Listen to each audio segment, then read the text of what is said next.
So there's the criminal definition, but I'm going to give you a general definition of stalking, and this comes from the National Stalking Center.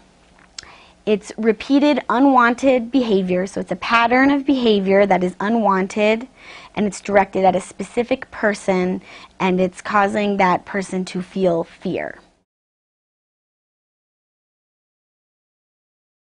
What the research shows, and again from national studies recently done, that people who stalk tend to use multiple ways. So technology is commonly used. Usually at least 1 in 4 cases involve technology, sometimes more, but they usually also can follow, use the phone, use a couple different ways. Well, when I talk about stalking, I also want to talk about harassment. Harassment is unwanted contact. And again, that's not the legal definition, but when it gets into stalking, so to talk about the differences is when you go from harassment to stalking, it's that unwanted contact continues. There's now a pattern. It's happening more and more.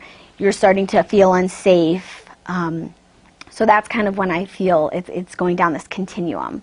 When I say to someone, wow, you aren't going to class anymore, or you're changing your social patterns, or you're changing your life because of someone else's behaviors, that's when I'm concerned. That's when maybe this has, become serious and we can start talking about options.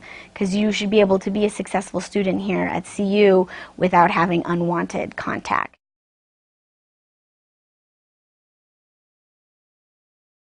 One thing we can do is talk about safety planning, like talk about how is that fear interfering with their lives, talking about ways to make them feel more safe.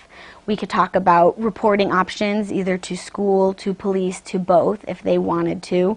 We could talk about what we call a safety log, how to document everything that's happened to you, how to maybe do a no-contact letter, no-contact communication to let that person know, I want no contact with you, do not contact me, and then continue to meet to see if that's happening, if we need to take other steps beyond that, if the pattern is continuing after that no contact.